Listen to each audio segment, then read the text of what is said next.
Kilat News Updates. Mga balita ngayon, dating Senador Bong Revilla humarap sa Sandigan Bayan, ikukulong sa Quezon City Jail. Bangkang MBCA Amehara at 14 na sakay nito patuloy na hinahanap matapos tumaob sa Davao Occidental at isang crew nito ang nasagip. Misa ng San Roque Chapel sa Subic, sa labas idinaos matapos ang pagnanakaw at paninira, suspect arestado. Ako po si Cesar Soriano para ihatid ang nangungunang mga balita sa buong kapuluan ngayon.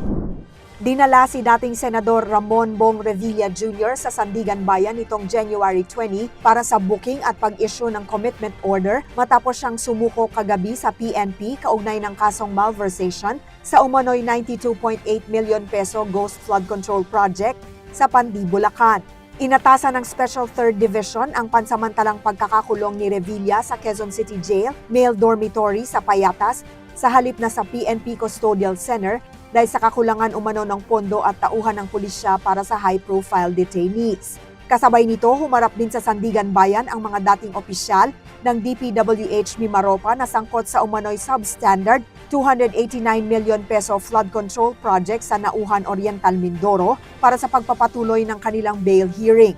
Kabilang sa mga naging testigo si DPWH Secretary Vince Dizon laban kay dating Ako Bicol Party List Representative Zaldico na nananatiling pugante at may-ari ng SunWest ang contractor ng proyekto. Patuloy na dinidinig ng korte ang magkakaugnay na kaso sa mga anomalya sa flood control projects. Nasagip ng mga otoridad ang isang tripulante ng tumaob na motor bangka Amehara sa karagatan ng Davao Occidental nitong Martes habang nagpapatuloy ang malawakang search and rescue operation para sa iba pang mga sakay. Kinilala ang nailigtas na si Christopher Bulig na natagpuan bandang 10:46 ng umaga sa pagitan ng karagatan ng Jose Abad Santos at Sarangani Island. Ayon sa Coast Guard District Southeastern Mindanao, ang rescue ay sa koordinasyon ng PNP Maritime Group at Border Patrol Unit. Si Bulig ay isa sa 4 na crew ng bangka na may lulang 11 pasahero, karamihan ay mangingisda. Tumaob ang Amehara noong Lunes sa karagatan ng Governor Generoso, Davao Oriental. Patuloy ang operasyon upang matagpuan ang iba pang nawawala.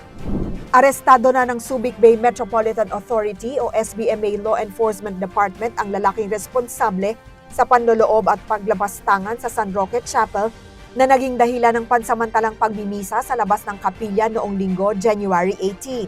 Kinilala ang suspect na si Joko, 27, residente ng Dinalupihan, Bataan. Ayon sa SBMA, winasak niya ang mga rebulto at altar box sa loob ng kapilya at tumangay ng pera mula sa donation box bago tumakas. Inabutan ng mga deboto ang altar na magulo at may mga sirang religious images. Mabilis na rumesponde ang SBMA patrol units at inaresto ang suspect ilang minuto matapos ang insidente. Inilipat siya sa kustodiya ng Olongapo City Police para sa pagsasampa ng kaukulang kaso. Para sa Kidlat News Channel, ako si Rosalyn Sinchonco, nag-uulat. Ako po si Cesar Soriano, kasama nyo sa bawat pagputo ng balita.